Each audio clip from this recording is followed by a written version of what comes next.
Hi. I will speak about Torah, science, and skepticism in the writings of Rabbi Menachem Mendel Schneerson of Lubavitch, New York.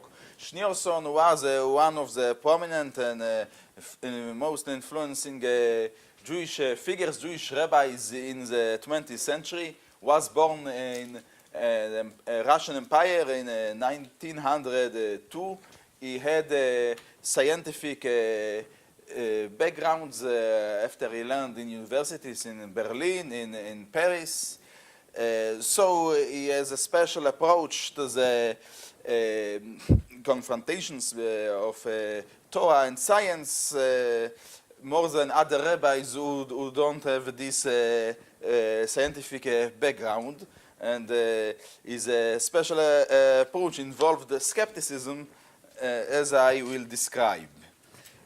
So in 1960, the writer Yitzhak Demiel is was a famous Israeli writer. He wrote some famous children's book, Hanal and the Shabbat Skirt. But anyway, he was an Israeli writer, and he sent to Schneerson a question on behalf of a group of youngsters.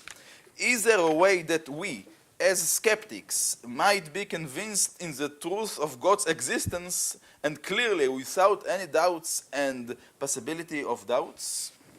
So Schneerson responded with the usual proofs. He brings there a kind of cosmological, psychotheological, and even added one of his own, claiming that the reality of God is a solution to the problem of induction of you.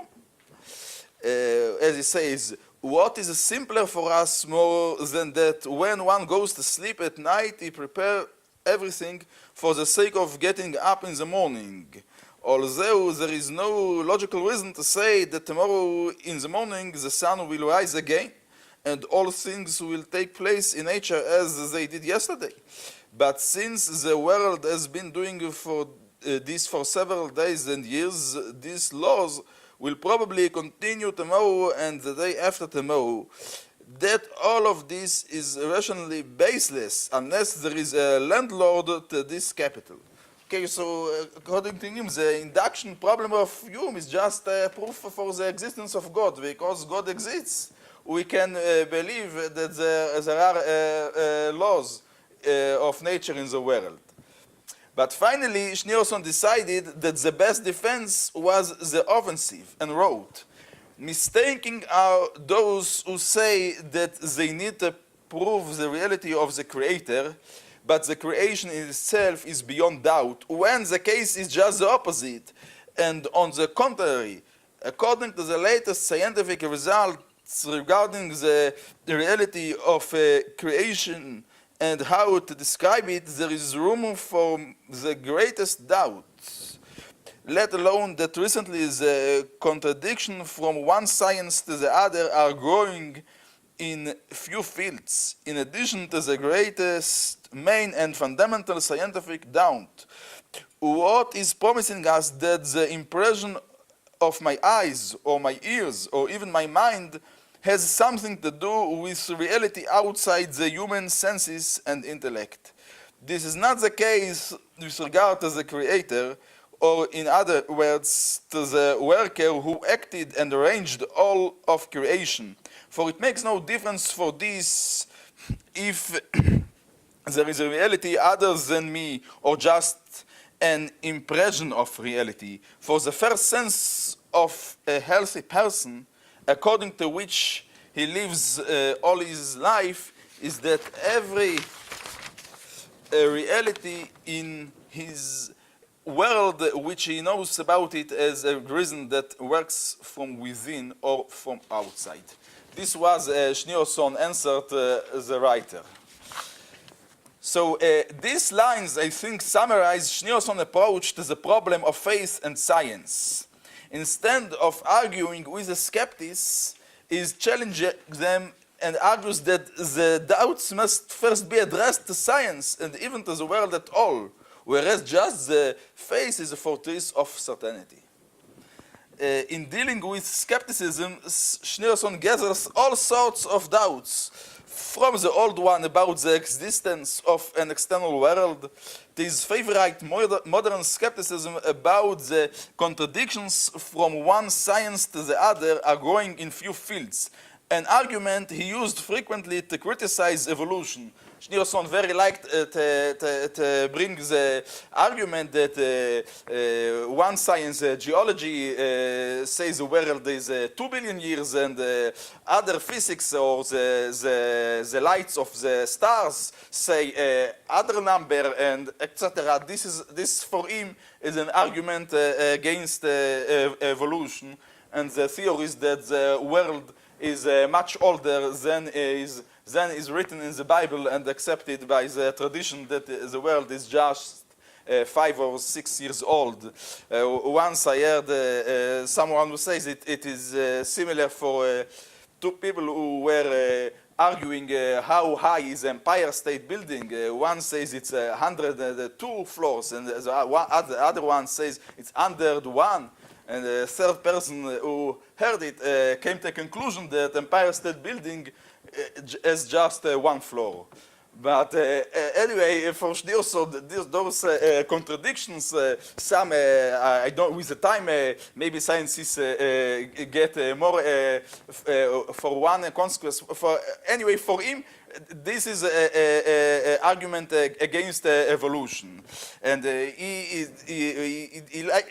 in the letter which he read, it gathers all the kinds of doubts, either this or even the doubt about the existence of an external world. Only the law of causality survives the burst of skepticism and is even described as the first sense, since Schneerson needed it to prove the existence of God as a reason for the ideas in the soul, for it makes no difference for this if there is a reality other than me or just an impression of reality. Here Schneerson has an original theory relatively to the rabbi's usual way of dealing with contradiction between Torah and science. I mean, rabbis who have no scientific background usually choose just to ignore the science. Schneerson, who had a scientific background, relies on motives of skepticism that he takes from the new 20th century profession, the philosophy of science, to which Schneerson was exposed to its literature in one way or another. Schneerson exploits these skeptical motives and uses them in his own way, moving away with the philosophic ideas into completely different contexts from those of their first thinkers. Schneerson's favorite tactic is to emphasize that the belief in the certainty of science is antiquated, ancient, and irrelevant, while it is modern, contemporary, and advanced to think that everything is doubted and not absolute. And here I bring 4 statements from different letters of Schneerson, which all come to the same point. He just tries to show that modern is to be skeptic about everything of science. So one statement is, there is a basic conceptual difference between science today and 19th century science, whereas in the past scientific conclusions were naturally considered to be laws in the absolute sense of the concept, that is to say, definite and certain, modern science no longer holds this view. Till one is one statement. It is more difficult to prove the maybe of science to some old rabbis from the previous generation than to young people who deal with science and are not so imbued with faith. So much the fear of science and his intellect struck root among some of the old of the said rabbis. This is a second incitement, an incitement which I don't bring. Schneerson, who, as I said, who learned here in Germany in the 30s of the previous century, when Germany was a center of science, and the Jewish community here has a long tradition of already from Moses Mendelssohn, and is a successor, a long tradition of trying to reconcile Torah and science, and even then by Hirsch, Shimshon Raphael Hirsch, who Schneerson didn't like his approach, which he saw as apologetic. So in other segment, Schneerson describes in a ridiculous way how Jews here thought in his time that everything that was printed in German is as a Torah from Sinai. And he very doesn't like this approach. Now to the third statement. And it is precisely at this point that our poor generation was fortunate to get in another light that even the scientists admit that all the conclusions of science are nothing but speculations. Okay, and the fourth statement, such attempts to reinterpret the Torah are, of course, the antiquated legacy of the 19th century and before it, when in the face of the resolution and determined view of the science that ruled at that time, completely literature of apology was created. This is even more regrettable that just today and in our generation, after science eventually emerged from its medieval wrappers and accepted the principle of uncertainty, nevertheless, some Jewish scientists apparently still haven't been able to free themselves from the chains of 19th century approach to the inferiority complex, and so on. For example, Schneerson very doesn't like the common interpretation of the 7 days of creation in the Bible as representing eras, as some modern rabbis who want to reconciliate Torah and science like to say. And he says that this, in fact, contradicts the sense of Shabbat, which the Jews celebrate every 7th day, which means real days, not eras. And such ways is very against any trying of apologetic approach to reconcile Torah and science. In my work, I show how Schneerson exploits in his own way various problems with which the modern science and philosophy of science confront, from the collapse of parallel postulate and the rise of non-Euclidean geometries. For Schneerson, this shows, I would think that the collapse of the parallel postulates by the works of Lubachevsky and Riemann just let us to think that not to take anything understood, even when it seems so. What seems more understood, that two lines continue forever and don't meet. But for Schneerson, this gives signs for the uncertainty of science. And the other thing uses through Heisenberg uncertainty principle to the problem of induction. Schneerson uses the well-known skeptics' arguments, old and new ones, to protect in an original way the ancient truth of religion in a modern secularizing world whose intellectuals are increasingly inclined to atheism.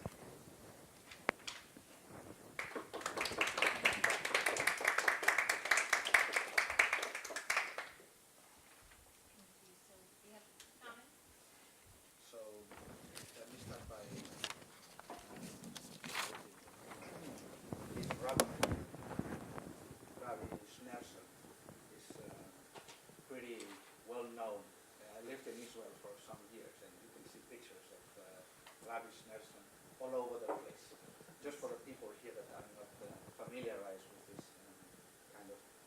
with these topics.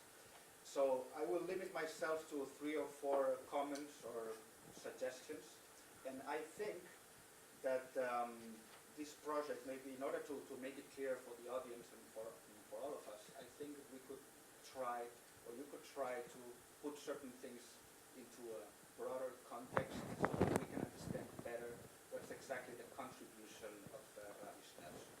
So what you said at the very beginning concerning that it makes no difference for this if there's a reality other than me or just an impression of reality, it seems to me, this sounds to me quite like Berkeley. Yeah? So in order for us to understand what is he claiming here, perhaps you could tell us what are exactly the differences and the common denominators between, let's say, Schneerson's approach to this issue and Berkeley's, for instance.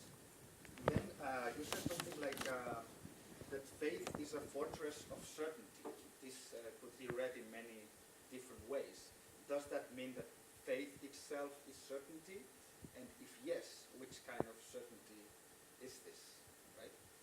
And then you also oppose Schneerson's approach to the relationship between the Torah and science.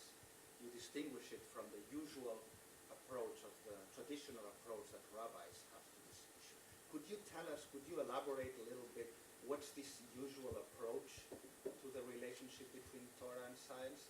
What I gather from your presentation is that the usual or traditional approach is a bit apologetic, and it tries, so to speak, to reconcile the truth of the Torah, yeah, with the truths of science, whereas in the case of Schneerson, his approach is completely different. He disqualifies science itself. He diminishes the validity of science or human knowledge in favor of faith. Is that right? Yes. And then the last thing also, for the sake of contextualization, this whole endeavor of disqualifying knowledge, of showing the impotence of human cognitive powers in favor of faith, this has also this has been employed, this has been used many times before, and this is the usual strategy of fideism and of thinkers, traditional representative skeptical thinkers like Montaigne. Could you tell us more about this? What would be the difference or the common denominators again between this tradition of fideism and Schneerson's approach? Okay, thank you. That would be all, more or less. Thank you. So about the first remark which you mentioned, Berkeley, I think that Berkeley and Schneerson has other motivations. Motivation of Berkeley is idealism. He was also a priest. I don't think that Schneerson is so interested in idealism per se. Schneerson just liked to show that anything but religion is uncertain. Only religion is certain. He uses the issue of external world, I think, for his followers or for regular people, people who are not involved into philosophy. When someone comes to them and tells them there is no external world, they are astonished at first. The only one who read Berkeley knows it's very hard to refute Berkeley. So the main goal of Schneerson by reminding the external world, I don't think is idealism for itself, but just to show that nothing is sure, nothing is certain but the Torah. What I will speak about more is your question about the different approaches and why, how Schneerson approach is special. So, One second. When you say that only certainty or only that certainty, as opposed to the certainty of science, which kind of certainty is this? The one that makes the Torah like some sort of privileged certainty? It's just a certainty based on faith, or is some sort of metaphysical certainty, or does it have a special status that makes it better or preferable than the certainties of in Schneerson's writings, he likes to rely on the tradition. This is the main argument that faith comes by tradition of millions of people who saw Sinai, etc. I can't defend him in this point. I think that if you use skepticism to diminish science, I think with the same methods you can attack the Torah too. But if you ask what he says, I think his certainty relies mainly on tradition, and this makes for him sure that the Torah is 100% truth, when science is just not come as from God, from tradition, but people's by their own works. Therefore, it is exposed to doubts, as he said. Does he say anything about the epistemological value of the certainty of the tradition versus sciences? Schneerson likes to use the proof of Rabbi Yehuda Levi, which discriminates between Judaism and other religions. He likes to say that the Jewish tradition is based on testimony of 600,000 people, when the Christian religion is based on the testimony of just the 12 people, 12 students of Jesus, or the same compare with Muslim. Okay, those kinds of arguments makes for Schneerson the truth of Torah as certain as I said. He relies on tradition. If I am asked what kind of certainty Schneerson likes to use. So the truth of the Torah has nothing to do with the outside world, basically. As I understand it, as I understand Schneerson. Doesn't it contradict the whole point of him being a scientist? Of? Of him being a scientist? He was an engineer, if I'm not mistaken. Okay, but he uses his scientific background. I see it as in a cynical way. I see it manipulating to use skeptical doubts to diminish the science, when the same method, the same doubts may be used against the Torah and tradition as well. But, Agree with Jose that he's not really a skeptic. He's a fideist. yes, for sure. But he uses the skeptic arguments against science. But that's not a skeptic argument. That's a fideist argument. He's separating between the Yes, but still, when he says that principle of uncertainty of Heisenberg shows that science is not sure, when he relies on the collapse of the parallel postulates as a sign that science can't argue for being certain and such things. He uses, in fact, even the Popper's arguments that scientific theory can only be refuted, not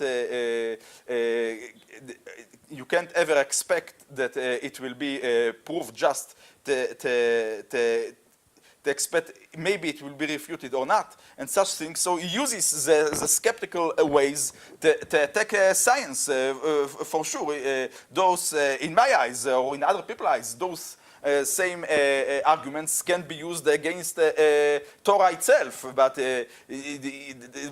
therefore I called it a cynical use of skepticism.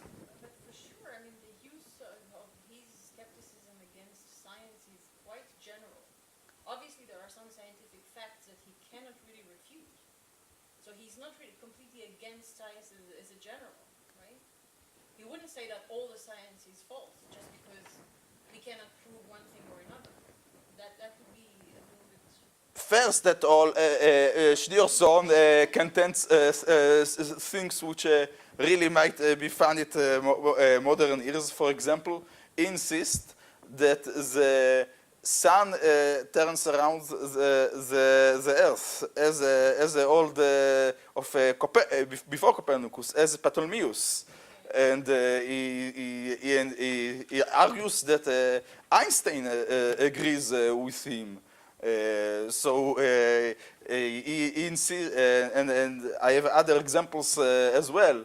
So in his eyes, when there is a confrontation between Torah and science, Torah is always truth and science is false. There is even something funny I read. There is one professor for physics in Israel. His name is Baranover. He was professor in important universities in Soviet Unions and then in Israel. He defends, but he became follower of Schneerson. חוזר בתשובה. Such man is not ashamed to defend such argument that the sun is going around, turning around the earth, not as everyone believes it. And he's a professor for physics, so. Yeah. I think we had other people who wanted to come in with that. I thought you wanted to say something. I did, but I know what the student should. No, go for it. Well, first let me ask you a question. Who are the young This I put in quotations marks, so it is written there. I think those are Israeli youngsters. Pardon me? But what's the word in Hebrew for youngsters there? קבוצת צעירים. קבוצת צעירים וצעירות. Serim is the young people, yeah. I didn't know there were skeptics among them. But, so they don't, the question doesn't say state what their skeptical doubt is. But they might be convinced of the truth of God's existence. And he responds with this argument. Although he's focusing on the problem of induction, the solution which he's giving is, if I understand it, is basically Descartes. That once you begin as a skeptic, the only way you're going to be able to eliminate the demon deceiver is by proving the existence of a good God. So that's what he's saying here. Unless there's you will be a skeptic, so you have no reason to believe that the sun will rise tomorrow. Okay? The only reason you have to do that is if you believe in some way that, we're not being deceived. And the only guarantee we can have that we're not being deceived. As Descartes says, I have the first thing. The person who created the world, or is the ultimate cause, is a good God who wouldn't deceive people. And that's basically what he's saying. All this would be rationally baseless unless there's a landlord to this capital. So it's basically a Cartesian response to Hume's problem of induction, which is, itself rather anachronistic. But so that's the first thing I wanted to say. But the other thing I was going to say was that, part of what Racheli is saying is that, he often is arguing also ad hominem as skeptics. He doesn't try to prove the truth of God's existence. There would be reason to doubt it just in case he's challenged by someone. And his response to the challengers is that, look, you guys can't agree, right? Disagreement. We talk about that. I mean, you all, and that's a classical skeptical move. I mean, you all disagree. There are all these theories, right? So if it's not a serious challenge, what do I have to worry about? I mean, I'm assuming this to be true. I mean, tradition or whatever. Okay, he doesn't need to justify it except in a context in which he's actually challenged by a serious contender. And there is no He likes to serious play the game in there. because science can't agree upon its own theories. All right. So he simply uses science against science and thereby eliminates any sort of challenge. So he can simply go on, ignore these skeptical motives. Of course, there's a double standard there. You're right that he doesn't use those same scientific methods in order to try to justify his own views. But why should he? I mean, he's living in his own little insulated world, right? Exactly. So long as he's not That doesn't make him challenged, he skeptic, can just that's my assume. point. He can just take that for granted. Tradition. I mean, yeah, but he's not really using the tradition as an epistemic credential. I mean, simply what he wants to live with. It sounds to me Common like ground. he's trying to overcome this kind of apologetic attitude of certain brothers that you mentioned before. Yeah, who were he trying to doesn't want to be reconcile- apologetic. That's another Exactly. side. And by That's an showing, important by side. showing that science doesn't constitute a coherent